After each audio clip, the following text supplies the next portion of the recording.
Yo, what's up guys, welcome back to another video. This is a reaction to the new global economy from Johnny Harris. This video has just been posted in the last 22 hours, so it is very new, but we're going to check this out and see what he has to say in this video. Some of you may not like it, some of you may like it. I'm just here to listen and to learn, but yeah, we're going to check this out and see what this video is about. The US government is... There were very creepy looks at Biden and Xi Jinping, I'm not going to lie.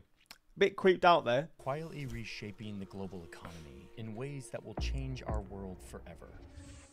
You can see this in just one sentence from Joe Biden's first address to Congress. So dramatic. There is simply no reason why the blades for wind turbines can't be built in Pittsburgh instead of Beijing. No reason. Fair point. No reason. None. This seems just like a boring political statement. When was this done? When was this? When did he say this? Because why? Surely they're still not like sitting with masks when in Congress or whatever. Like surely now people are just sitting there and realizing they can just sit. I'm assuming this is from a few years ago, but because this video is so recent, I have no idea. If they're still sitting like this, then my head is gone. Statement, but I promise this statement is a bigger deal than it seems, because it marks a new era in our global system, a system that all of us participate in, whether we know it or not. Or maybe it's a rerun of an economic system that the globe turned to right before the Second World War. There's no reason why American workers can't lead the world in the production of electric vehicles and batteries. I mean, there is no reason. We have the capacity.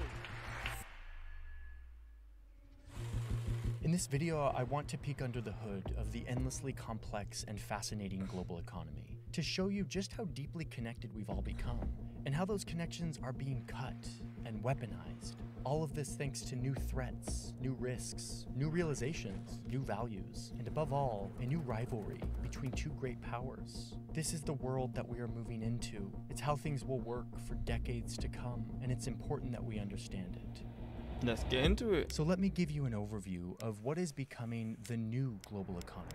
The new tariffs from both sides went into effect earlier this morning. The U.S. tariffs have kicked in. China can't put as many tariffs on us as we can put on them. China is still the biggest threat to the United States.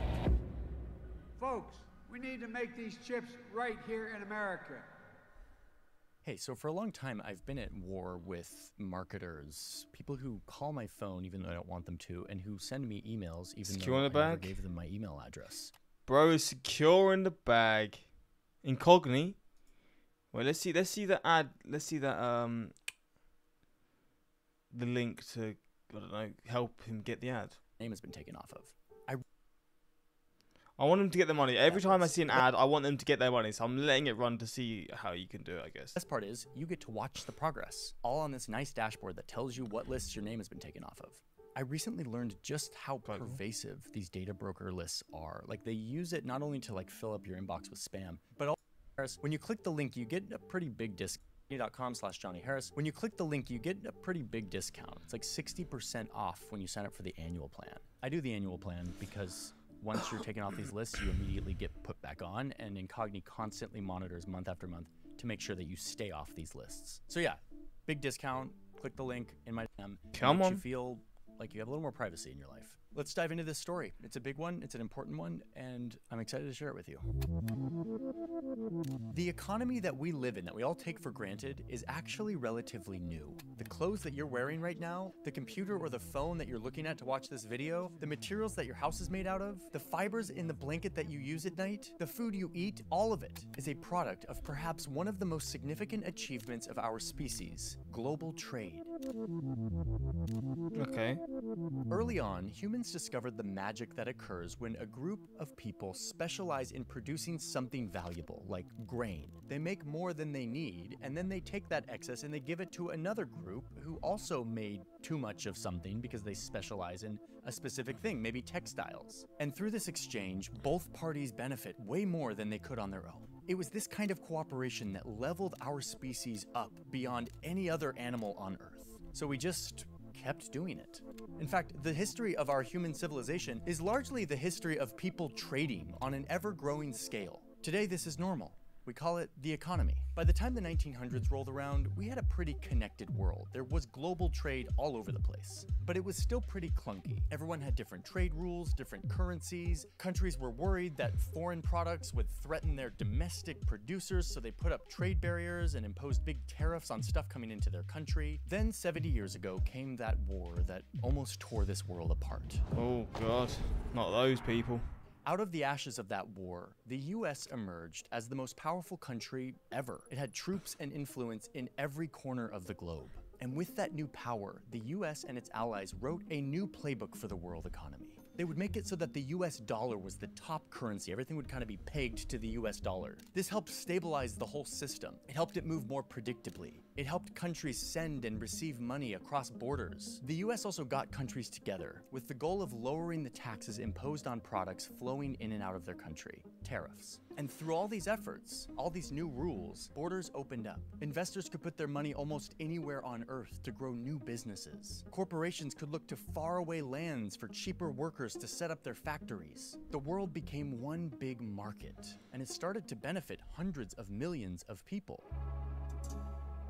So much so that even anti-capitalist China couldn't stay out of this global economy that was so unrecognizably open, that was so much more open than anything the world had ever seen. There was way too much money to be made. So China jumped in. They said that they would remain communist, but they would open up a few dozen of their coastal cities to be open for business in this new global market.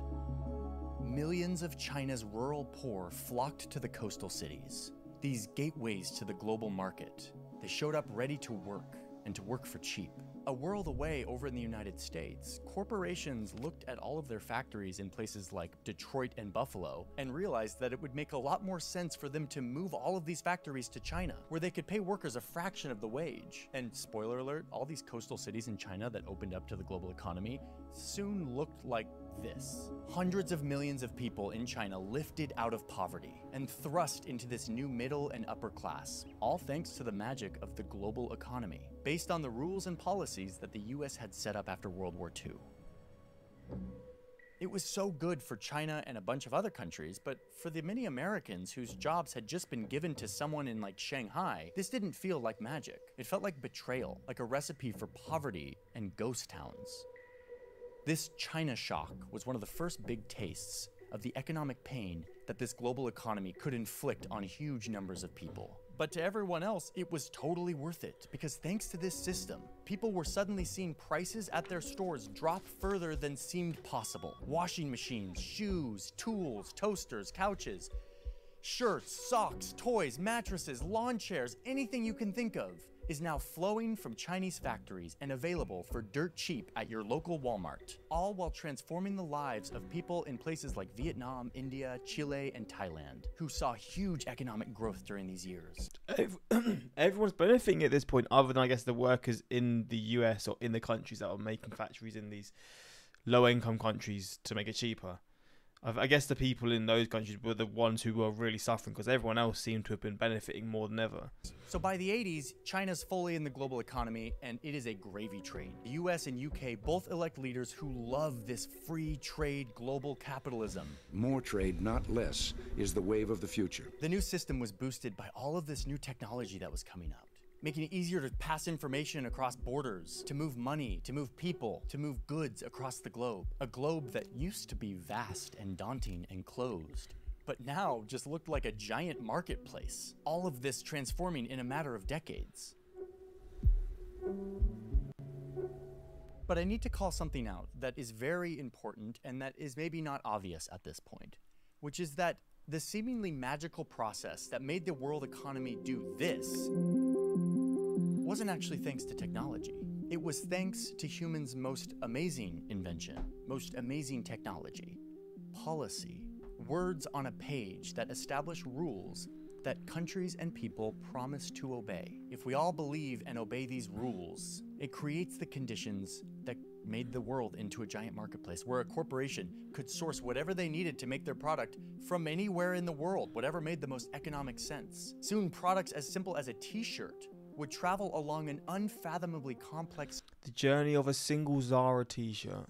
supply chain, using material and labor from many countries all around the globe before eventually showing up conveniently just in time at the store.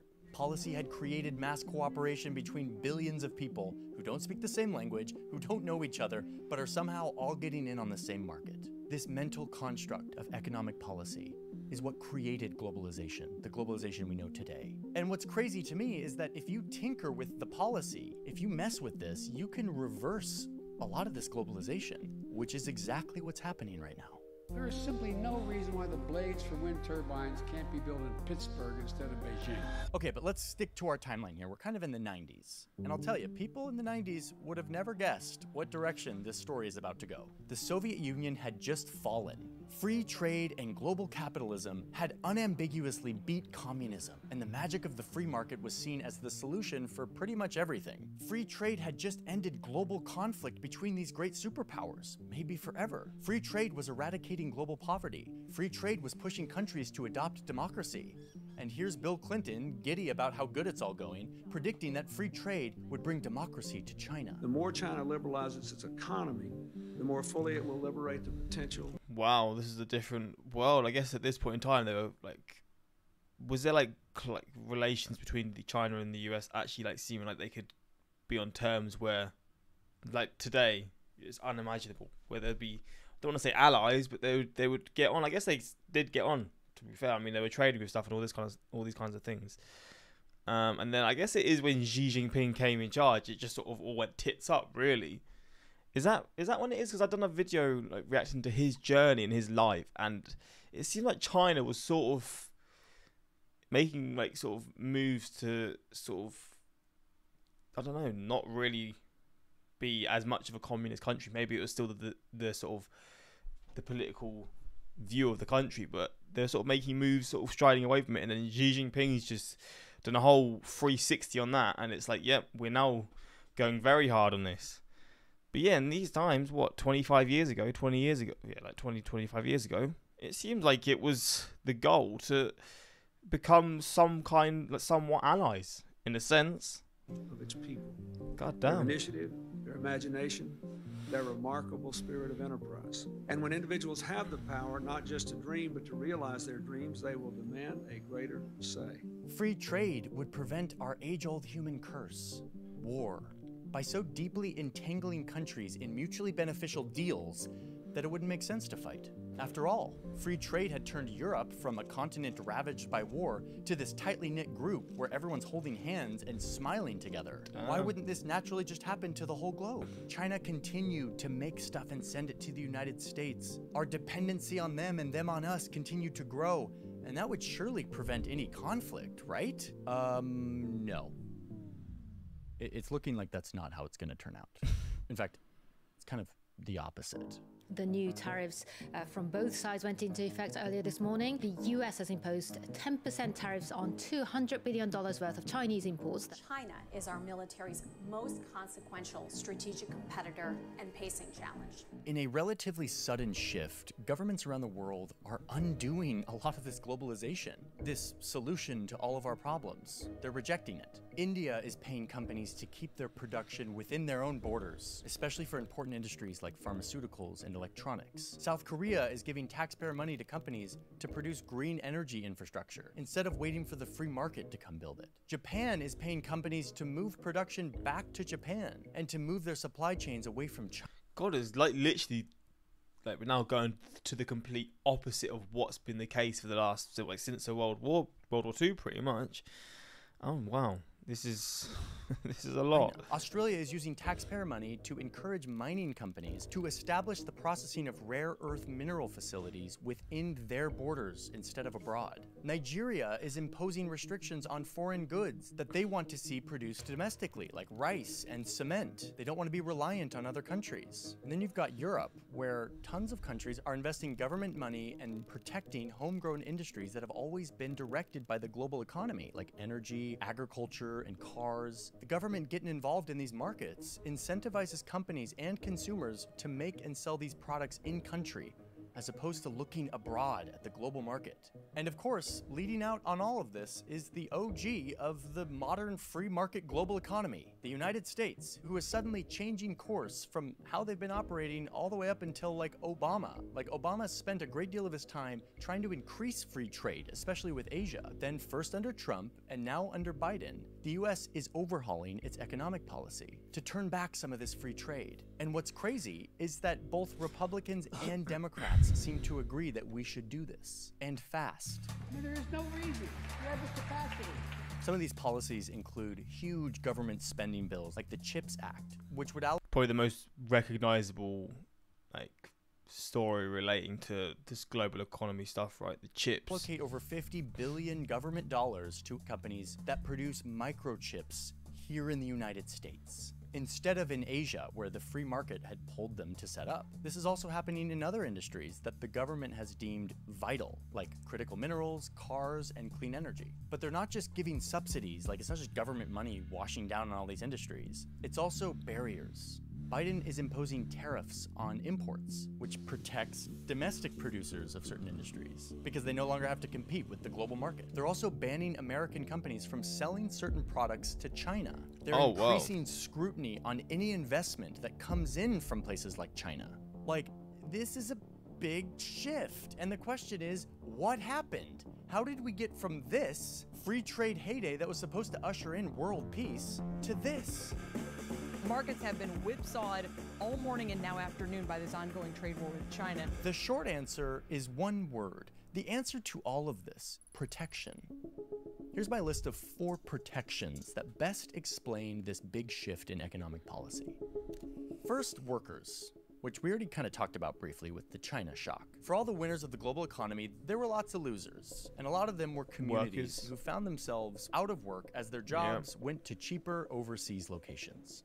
Now listen, economists argue as to how big of a problem this actually was, and you can read all about it in my sources. But the point is that closed factories and unemployed communities in the Rust Belt have a major psychological effect on people who fear that their jobs might just disappear, either abroad or be taken over by AI. So the government is trying to calm people down by pumping money into certain sectors to keep jobs in America. The next big realization about the global economy, it doesn't really care much about how much carbon it pumps into our atmosphere. Our world is barreling towards a very real climate crisis, and governments realize they're gonna have to force the market to get serious about things like electric cars, solar panels, and other green infrastructure. The free market is not going to incentivize this, and if it doesn't happen, we're gonna have a much bigger problem on our hands. One of the best parts of the global economy is that our products get made by materials that are being tossed around the globe at the perfect time, at the perfect place, to all come together to be made into a final product, all to arrive at a shelf at some store so that we can purchase it. These supply chains are insane, and they cross the entire planet. And it works great until the world shut down in a global pandemic, leaving people around the world without the products that they either needed or just kind of got used to having. Again, economists argue about how big of a deal this was. A lot of them are like, no, the supply chains held up really well during COVID. But regardless of what some academic economist is saying at MIT, all of us are left with a pretty bad taste in our mouth about supply chains after COVID. The system feels too fragile. A lot of us feel too reliant on a fragile system of faraway global connections that could be rocked at any moment, which has led to these protectionist policies that these governments hope will bring supply chains back inside of their borders. Okay, finally, and perhaps the most important explanation in all of this, is that Bill Clinton was totally wrong. Free trade didn't incentivize China into a democratic revolution. The world did not join together in one big free trade market, too entangled to fight with each other. In fact, quite the opposite has happened. Relations between the world's 2 largest economies are at their most tense in years. After joining the global economy, China got really rich really fast. They've kind of started to challenge the US at its own game. And now they have one of the biggest militaries on the planet. And they use that military to assert their influence around their region. They use their newfound wealth to project influence around the world by building stuff or giving loans to people. And they're kind of trying to dethrone the United States as the one who's calling the shots on the global economic order. I made a whole video about this that you can go watch if you want, but the big point here is that the US is worried about the rapid rise of their rival across the ocean. Especially when the rise of that rival is in part fueled by American technology. Specifically, these little silicon chips, microchips, that make weapons smart, and that will be the brains that power the AI revolution. A lot of Joe Biden's protectionist policies are actually just aimed right at China, trying to stop them from using our own tech to get ahead of us. Again, I made an entire video about microchips. You can go to that. Kind of made a video about a lot of these things. But yeah, Joe Biden is also trying to get the supply chains for these microchips out of China's neighborhood, meaning out of Taiwan, bringing them back inside our borders to places like New Albany, Ohio, nice and safe in the middle of our continent. So you're gonna see a lot more moments like this, with American presidents or politicians with hard hats on, speaking at construction sites. Folks, we need to make these chips right here in America to bring down everyday cost and create good jobs. America is back and America's leading the way. This last point is kind of a brutal recognition for a lot of people, including me, to be honest, that our theory that we would all be more peaceful if we were more economically entangled is kind of wrong, at least for now. In fact, these economic entanglements are looking like they might turn into tools of conflict as opposed to preventers of conflict. Like, China has a near monopoly on a lot of the rare earth elements that we need to make a ton of very important products, including military weapons. And if push comes to shove, they could very realistically use this as leverage and cut us off in the exact same way that we cut them off microchips. Yeah. I mean, this just happened. Vladimir Putin turned off the pipelines that pumped natural gas into Europe, the gas that is needed to heat the homes and run the factories, showing us that economic entanglements can actually be a weapon and flipping this whole theory on its head. But yeah, Joe Biden is pouring money into bringing production home, and he has a lot of support from all sides of the aisle. This is like economic nationalism. The government is getting involved to undo some of what the free market did in its heyday, which was to distribute production of stuff where it made the most economic sense, not where it protected people. And that means we will invent it in America and make it in America. And we're going to make sure we include all of America. So that's where we're at. The world is reacting to some weaknesses that they see in the global free trade system. They're putting up barriers in the name of protection. And no one's really sure what that means. Like, it's kind of hard to not look at this and draw some parallels with the 1930s, when a series of economic crises led countries to put up trade barriers in the name of protection, which then led to ever greater economic strife, leading to unrest and eventually culminating in the Second World War. Oof. But don't read too far into that. I'm not trying to do one of those things where I'm like, every 100 years, history repeats itself. That's not what I think is happening here. But there's some similarities that we should probably just keep an eye on. A suite of crises that make us turn inward, that surge populism and economic nationalism, and the rise of tensions between great powers. Hey, before you go, I need to tell you one last thing, which is that we made probably our last batch of the poster that I... Oh, okay. No, microchips didn't move to Taiwan because of the free market. It moved there because the government invested in it heavily. Trouble is that if I can get AI to take over my job, it doesn't mean I get to stay at home and do something more fulfilling. It just means I'm broke, and the business owners will make... Yeah, it's gonna... If that's the... When that happens and the AI starts doing all the jobs like that, we are actually screwed in terms of work, because... I mean, like, if you got robots making all these things, like, that's millions of jobs just being lost at the expense of people, because it's the companies that will be making loads of money from that. It's just... It's not looking good in that sense, but who knows, man? Who knows at this point? But yeah, let me know your thoughts on this. I guess we go into a different age in terms of how the world is functioning, and yeah, it's going to change a lot of stuff. But yeah, let me know your thoughts, and until next time, subscribe. Peace.